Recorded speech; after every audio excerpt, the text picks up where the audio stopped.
लक्ष्मीरूपेण संस्थितः नमस्तस्यै नमस्तस्यै सासुबाई नमो नमः। सासूबाई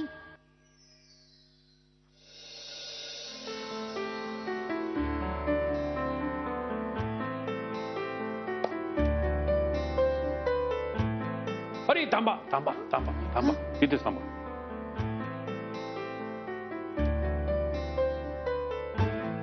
प्रथमेश लवकर ये. काय आहे विनायक? गायत्री, पूर्वीच्या काळी राजे लढाया जिंकून घरी परत आले ना की त्यांच्या राण्या त्यांना दरवाजात ओवाळायच्या. आज आमच्या चारही राण्या एवढी मोठी लढाई जिंकून आल्यात, आम्ही ओवाळायला नको? काय विनायक हे तुम्ही काहीतरी तुमचं. अरे नाही नाही नाही. अहो, काय करता तुम्ही?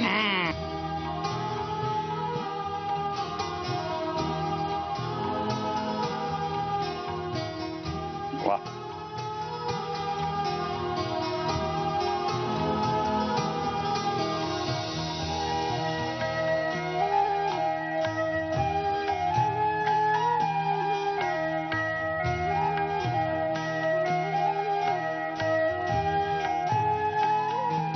गायत्री, आज तू पुढाकार घेऊन जे काम केलंयस ना, तसं काम प्रत्येक घरातल्या बाईने जर केलं तर मग हे असे प्रसंग कोणावर ओढवणारच नाही. कधी असते ये.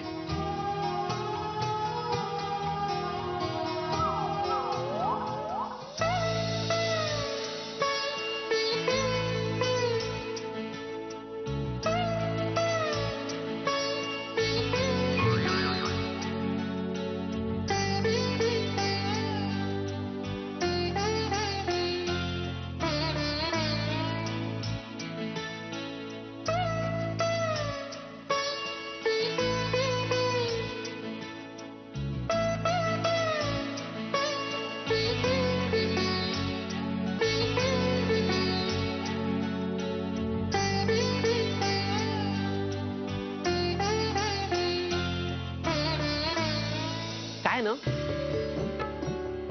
आतापर्यंत फक्त बॅटमॅन सुपरमॅन हेच फेमस होते, पण आजपासून सगळीकडे राखी मॅन फेमस होणार आहे, हो की नाही?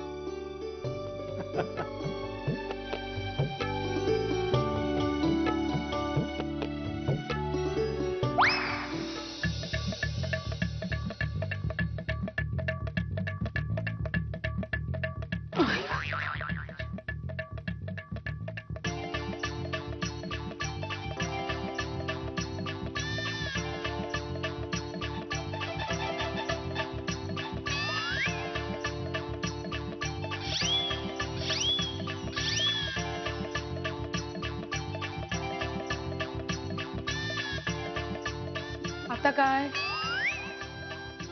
अहो, पाणी पिते.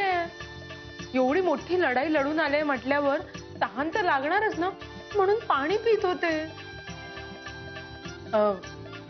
सासूबाई, काही प्रॉब्लेम आहे का? आहे.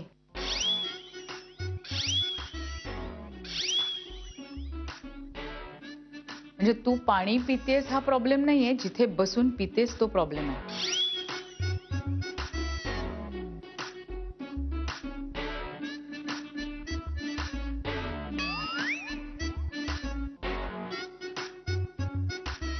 अहो, आता तर आपण एकत्र लढाई लढून आलो ना, म्हणून मला वाटलं की आता आपण पुन्हा. अजिबात नाही.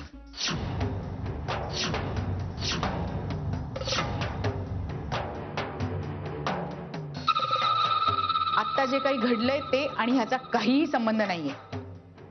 ज्या ज्या वेळी या घरातल्या सुनांकडे कोणी वाईट नजरेने बघायचा प्रयत्न करेल, ज्या ज्या वेळी कोणी रत्नपारखींच्या घराची बदनामी करायचा प्रयत्न करेल, त्यावेळी मी असंच वागेन जसं मी आता वागले.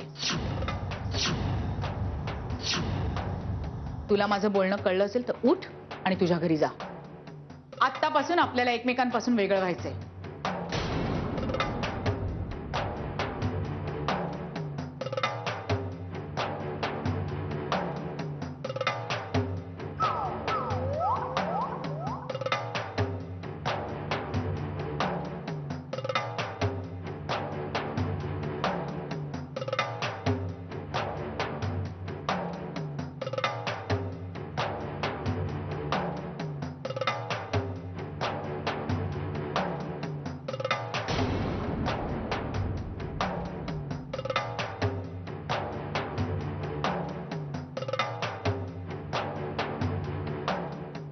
काम करशील.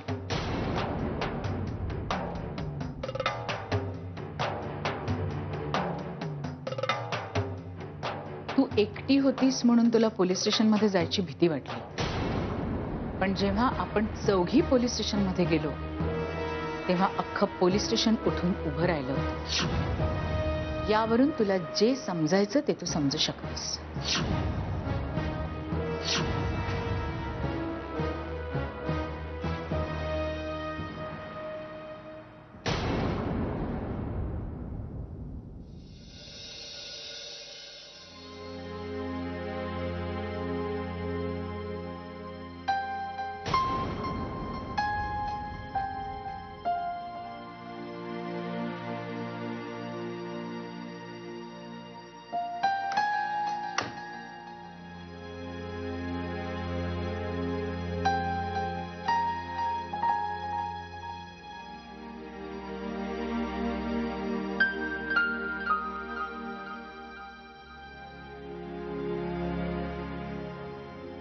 जर सासूबाई नसतात तर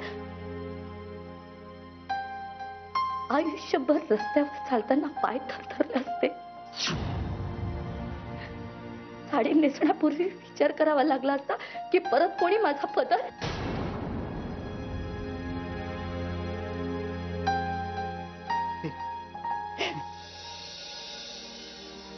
प्लीज असं नको बोलूस प्लीज.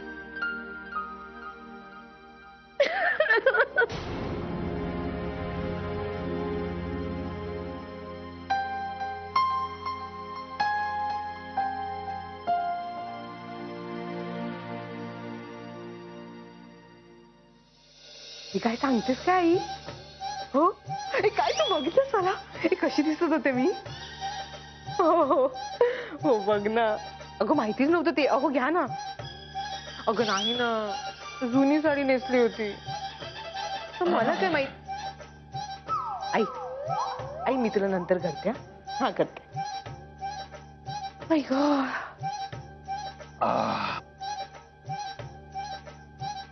खरंच अभिलाषा, आईला मानलं पाहिजे. हो ना, माझी आई आहेच आहे. तुझ्या नाही, माझ्या आईला, तुझ्या सासूबाईंना. म्हणजे आज खरं तर तू तिच्यासोबत जाऊन एका गुंडाला धडा शिकवलास ना, याबद्दल मला तुझा खूपच अभिमान वाटतोय. आई पण काय पटकन निर्णय घेऊन मोकळी होते नाही? एवढी काय स्तुती करायची गरज नाहीये. नाही म्हणजे आता त्यांच्या जागी मीही असते तर मीही तसंच केलं असतं नाही का? अगं हो, तू खूप काही करू शकतेस हे मी मान्यच करतो, पण आज जे काही घडलं ते केवळ आईमुळे. अगदी बरोबर बोललात तुम्ही. नाही म्हणजे कसं ना, माझं घर माझी नाती यावर आधी भाषणं जोडायची आणि मग त्याच घरात त्याच नात्यांमध्ये अशी रस्सी बांधून त्याला वेगळं पाडायचं. फक्त आणि फक्त माझ्या सासूबाईंना जमू शकता नाही का हो? असो. नाही मला काय वाटतं माहितीये, असं घरातल्या घरात वेगळं राहण्यापेक्षा सरळ घर सोडून गेलेलं काय वाईट? मनाला त्रास तर नाही होणार ना? अहो काय वाटतं तुम्हाला?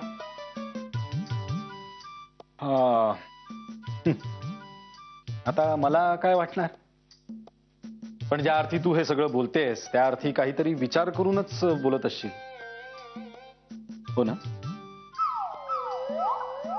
मी एक काम करतो, मी पण या गोष्टीचा जरा विचार करून येतो. हा, आलोच मी. मी हा विषय वाढवू नये म्हणून तुम्ही इथून सटकला हे माझ्या चांगलंच लक्षात आलंय हो. पण काही हरकत नाही, कारण यापुढे तुम्हाला माझंच म्हणणं ऐकावं लागणार. कारण मी आणि कॅश मिळून. तेव्हा परमेश्वरा, ही कॅश सासूबाईंची भक्त झाली नाही म्हणजे मिळवलं. तेव्हा माझं बाबा. ह्या सगळ्या प्रकरणात आईने कॅश वहिनींना मदत केली, त्यांच्या पाठीशी उभ्या राहिल्या म्हणून त्यांचं मन बदलेल किंवा त्यांचं आपल्याबद्दलचं मन बदलेल किंवा त्यांना सुबुद्धी येईल असं मी नाही म्हणणार. पण हा, कुठेतरी त्या दृष्टीने विचार करण्याची सुरुवात मात्र नक्की झालेली असेल. मलाही तसंच वाटतं. म्हणजे ही काशी जेवढी चांगुलपणा दाखवण्यामध्ये कमी पडते ना तेवढी ती नाहीये. ती मनातनं तशी चांगली आहे. म्हणजे आपल्याला जेवढी वाईट वाटते ना तेवढी वाईट नाहीये. आणि ही गोष्ट अभिलाषा वहिनींच्या बाबतीत पण लागू होते. पण म्हणूनच मला असं वाटतं की हे जे वाटणी फाळणी हे जे सगळं आहे ना ते लवकरात लवकर थांबायला हवं.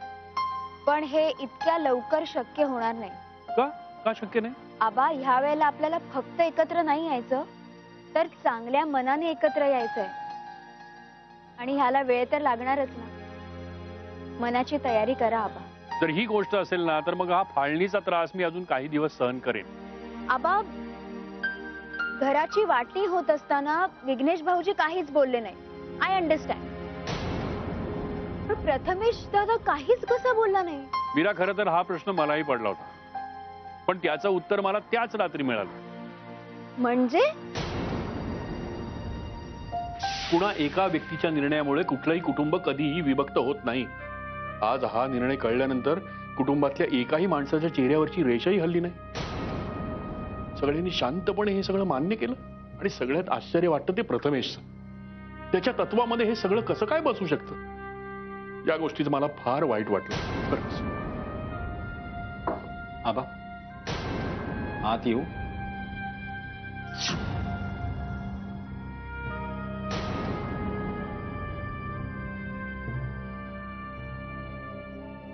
आबा, जे काही घडलं, जे घडतंय आणि जे घडणार आहे ते सगळंच खूपच त्रासदायक आहे. पण मग मनात असा विचार येतो की ज्या व्यक्तीनं हे सगळं करायचं ठरवलंय त्या व्यक्तीनं नेहमी फक्त आणि फक्त या घराच्या भल्याचाच विचार केलाय. आई, हे बघ, तू हे का केलंस, याच्या मागे तुझा नेमका काय हेतू आहे हे मी तुला कधीच विचारणार नाही. तू जसं सांगशील ना तसं करणार. हा, पण एक गोष्ट मात्र नक्की करणार. देवाकडे प्रार्थना की माझ्या आईनं ज्या हेतूनं हे सगळं करण्याचं ठरवलंय तो तिचा प्रामाणिक हेतू नक्की साध्य व्हावा.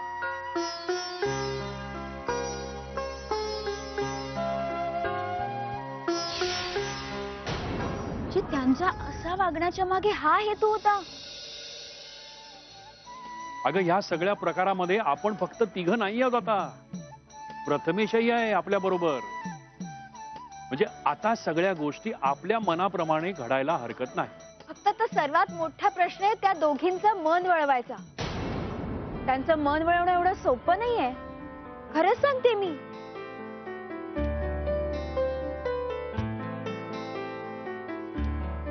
काय हा पसारा. मुलं म्हणजे ना खेळतात तर खेळतात, सगळं नीट ठेवत नाही परत आवरून. हे काय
वहिनी? कॅश?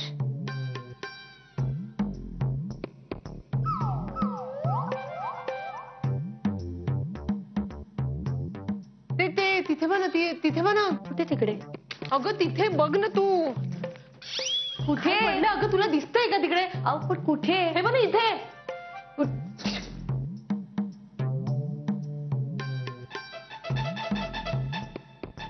आहे हे?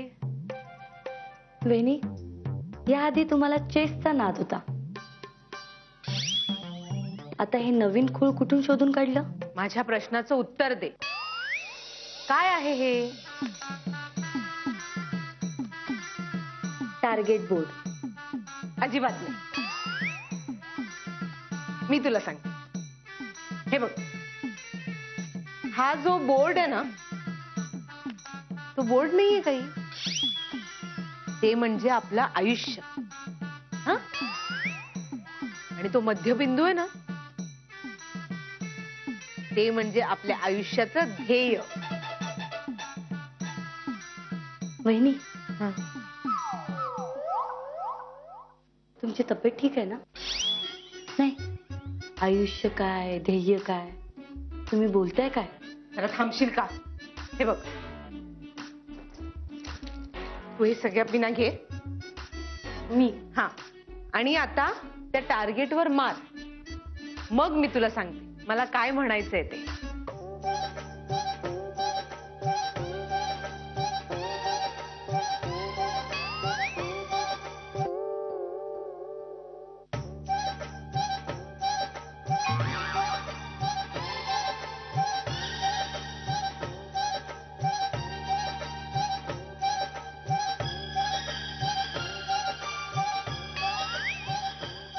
बघ बघ कॅश, बघ. आपण कधीही टार्गेट पर्यंत पोहोचू नये अशी आपल्या सासूबाईंची इच्छा आहे. पण कॅश, आपल्याला टार्गेट पर्यंत पोहोचायचं आहे. कॅश, आठव ना, सासूबाई ज्या दिवसापासून या घरात आल्या त्या दिवसापासून त्यांनी आपल्याला किती छळलं, किती त्रास दिला आपल्याला. हा, आपल्याकडचे सगळे अधिकार काढून घेतले त्यांनी. अगं, आज आपल्याला वेगळं व्हायचं होतं, तरीही त्यांनी वेगळं होण्याचा खेळ खेळून आपल्याला पुन्हा एकत्र डांबून ठेवलं. ते सगळं ठीक आहे, पण कॅश, जरा विचार कर. आपण काय काय स्वप्न पाहिली होती, काय ध्येय ठरवली होती. आठवतंय ना कॅश? आपलं मुख्य शत्रू म्हणून आपण कोणाची निवड केली होती? अगं, जरा नीट आठव. सासूबाईंनी या घराची वाटणी करताना आपल्याला काय चॅलेंज दिलं होतं की हे तिन्ही भाऊ एक होते. हा, पण असं होऊन चालणार नाही. त्याआधी आपल्याला या भावांना एकमेकांपासून इतकं दूर न्यायचंय की या घराची विभागणी होण्याआधी हे घरच विभागलं जाईल.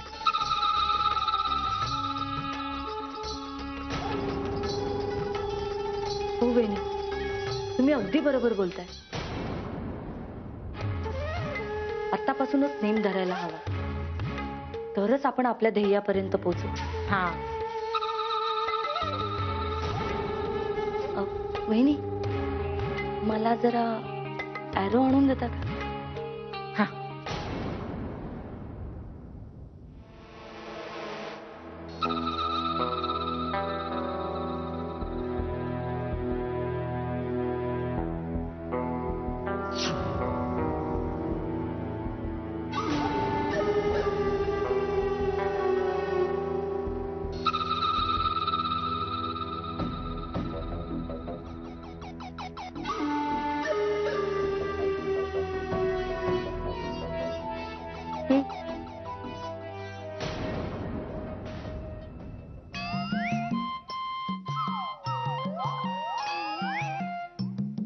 आवाज ऐकू आला? अगं, आमचे हे हाक मारतायत मला. ऐकू आला? अरे देवा, कॅश, मी जरा जाऊन येते. तू खेळ. काय हे कधीपासून हाक मारत होते मला बघूया.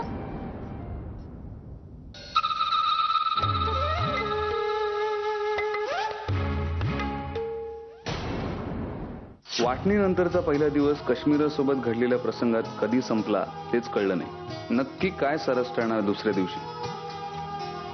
सासूबाईंचा अनोखा निर्णय की सुनांचा त्यावरचा गमतीशीर अंमल?